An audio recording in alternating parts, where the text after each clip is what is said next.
friends, Mark Holmes here with my buddy CowboyJobu, and as always, thank you guys for watching, commenting, and subscribing to the Jobu Sports Report, because without you guys, well, this just would not be possible. Now, you know, one thing that you can always count on is that I'm going to be bringing to you guys straight, as well as making sure Jobu gets his refill. It's been a rough season. It's not the season that we thought we were going to have going into last year, or coming off of last year, I should say. But it's the season we got. One thing I take pride in is always trying to make sure that I bring it to you guys like I really see it. It's my opinions. Don't have to like them. I'm just going to cut and tell you what I really think. I'm not going to tell you that the sky is blue when we're about to have a hurricane come through. It's not in my nature. I'm going to be realistic. And so I've got a lot of people that are saying that I am just a bandwagon fan, and now that the Cowboys are having a rough patch, I'm jumping off. That I just don't care about the Cowboys, and, you know, I'm just doing this just because I'm just doing it for attention. And I got to tell you that, no, that's not how it is.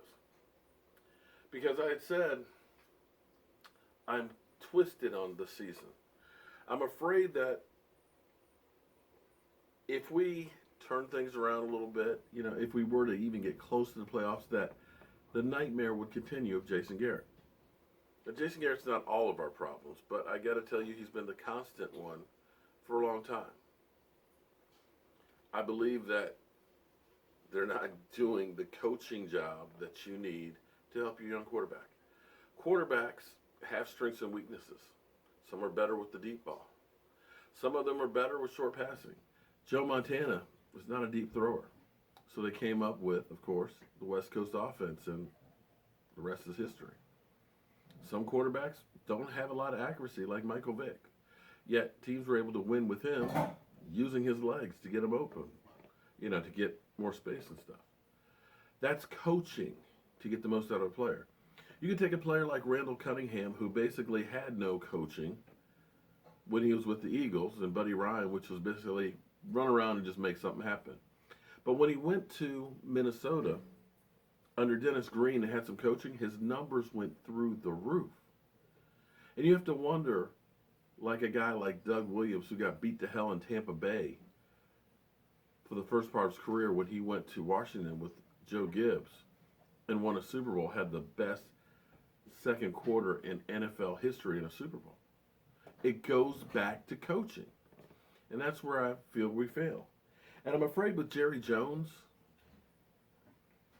that if there's a little bit of daylight there, that we'll stick with what we've got, and I just don't think we're going to get there with it. Now, those of you who question whether or not I'm a real fan, let me show you. See, to me, the NFL season boils down to one thing. It's a success if you win a Super Bowl. Now, I've been blessed enough to have gone to a few Super Bowls. And in the time, I've seen Tom Brady win 4. I've seen Big Ben win 2. I've seen Drew Brees, a guy who the Chargers gave up on, go to New Orleans, a team that originally had bags over their heads. And Sean Payton, get that guy a Super Bowl ring. I've seen Joe Flacco. I've seen Aaron Rodgers. I've seen Big Ben. I've seen teams that were the doormats of the NFL, like Arizona, go to a Super Bowl. I've seen Carolina go to 2 with Jake Delhomme and Cam Newton. I've even seen the stinking Eagles at a Super Bowl. I've seen Eli Manning win 2. But in all that time, America's team, the team that I love and root for with all my heart, didn't see him at a single one. And that's what it's about. You can have the moral victories. Oh, yeah, well, we were 13-3. Couldn't bust a grape in the playoffs. Oh, we were 14-2. Couldn't bust a grape. I'm sorry, 12-4. Couldn't bust a grape that time either. Jason Garrett's not the guy. And unfortunately, I feel that we've got to just implode in order for that to happen. Now, you guys, I absolutely hate the Washington Redskins. I grew up here in Washington, D.C., in the shadows of the Washington Redskins when they were good and winning Super Bowls. I hate them. And I'm going to show you guys something, how much I hate them and how much it would hurt for our Cowboys to lose. But if it's what it takes for us to get rid of Jason Garrett, then I will deal with it. Because see, over here I have my Dallas Cowboys seat cushion. I love my Dallas Cowboys seat cushion. I love seeing my Dallas Cowboys seat cushion. Behind it,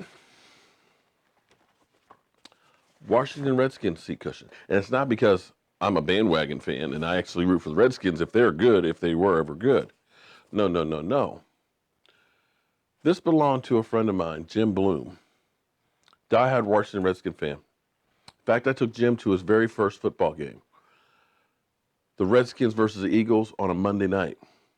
Unfortunately, I thought Jim was going to have a heart attack that night because Michael Vick went off. It was 28-0 in the first quarter. Albert Hainsworth literally laid on the field while Michael Vick just ran circles around him. But Jim, who's no longer with us, him and I have a standing bet that whoever wins, their seat cushion gets to stay out. Now, fortunately, my Cowboys, they've won the last 3. So the seat cushion of my really good friend has been hidden. If the Redskins win on Thursday night, that means all offseason I've got to look at that seat cushion to honor my friend and to feel the pain of my Dallas Cowboys losing to those Washington Redskins. That's going to hurt. But I know with the current course, we get a couple games where we look halfway decent. Jason Garrett's not going to go anywhere. Jerry Jones is that stubborn. But if that's what it takes to feel that pain, then I'm willing to do that for my Dallas Cowboys because it's that important that we fix this now. We've wasted too many years. When you're the number 1 seed in the NFL, you're damn supposed to win a football game. For us to continue with this same insanity of running our heads against the wall, it's not going to change with Jason Garrett. If it was, we've gotten a different result. Football is about dealing with situations. Nothing goes according to plans. And if you can't change, you're going to lose. That's football in a nutshell, guys.